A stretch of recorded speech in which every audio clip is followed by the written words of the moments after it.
In Brummen vind je Nico Aaldering. Samen met zijn zoon Nick heeft hij een gallery met de meest bijzondere klassiekers, youngtimers, sportwagens en motorfietsen. En zijn enthousiasme daarvoor houdt hij niet alleen voor zichzelf, maar deelt hij met ons.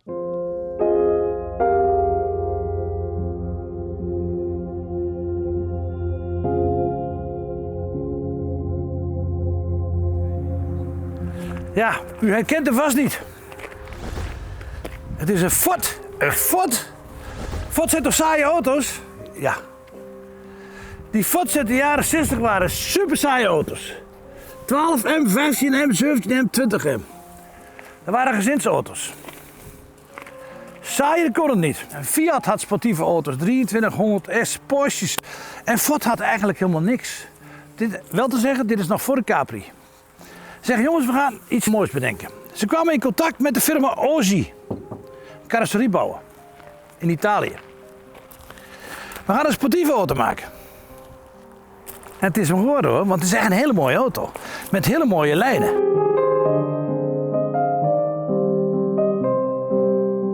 Kijk, het is een ontwerp van Sergio Sattarelli. Dat zegt u dat niks. Maar die man heeft ook de Carmagnino ontworpen en de Fiat 2300S Coupé.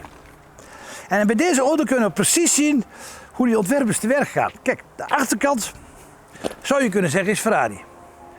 Deze zijkant, Ferrari Mustang Fastback. De voorkant, Fiat 2300 Coupé, daar lijkt hij op.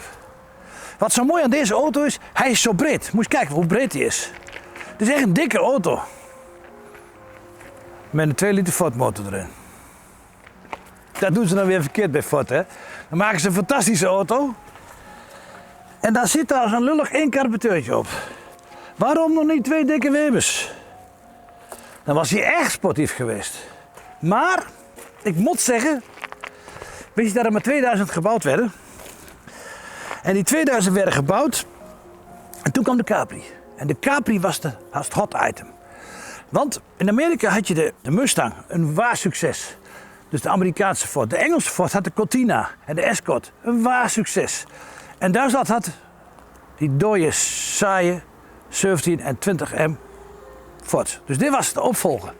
Maar het was natuurlijk een heel duur product. Want de 20M kostte 10.000 gulden in die tijd. En dit ding kostte bijna 20.000 gulden. Dat was een astronomisch bedrag voor die tijd. En hij was heel duur te produceren. Want die carrosserie werd in Italië gebouwd, ging naar Duitsland. Dan werd die motor erin geprutst. En dan werd die verkocht. En op het laatst werd hij eigenlijk toch weinig verkocht. En de Capri kwam. Toen zei Ford, weet je, we stoppen ermee. Het is toch een duur project, het kost ons alleen maar geld. Prestigeobject. En de Capri kwam en het was natuurlijk een wereldsucces. Iedereen wou een Capri. Het was ook een gezinsauto, maar wel super sportief natuurlijk. Mooie lijn, alles. Het verhaal van de dood van de Osi na 2000 stuks.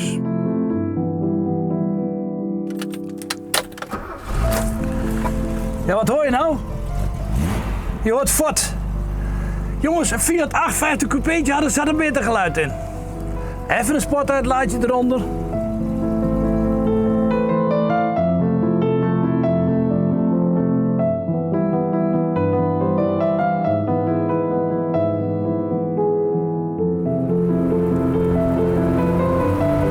Hij rijdt echt nieuw. Kijk, wat natuurlijk mis is, je hebt de neiging om naar de 5e versnelling over te schakelen. Die hebben ze vergeten. Dat is nou weer jammer. Ik had er een 5-bak in gezet. Het dashboard is helemaal Ferrari 330. Gewoon overgenomen. Maar wat ze wel goed gedaan hebben, de Italiaanse klakson, die hebben ze niet vergeten. Maar doordat het een Ford is hij natuurlijk wel ijzersterk en gaat nooit kapot. Die motoren gingen niet stuk. Die waren onverwoestbaar. Dat is goede nieuws. Ja. En hij stuurt fantastisch.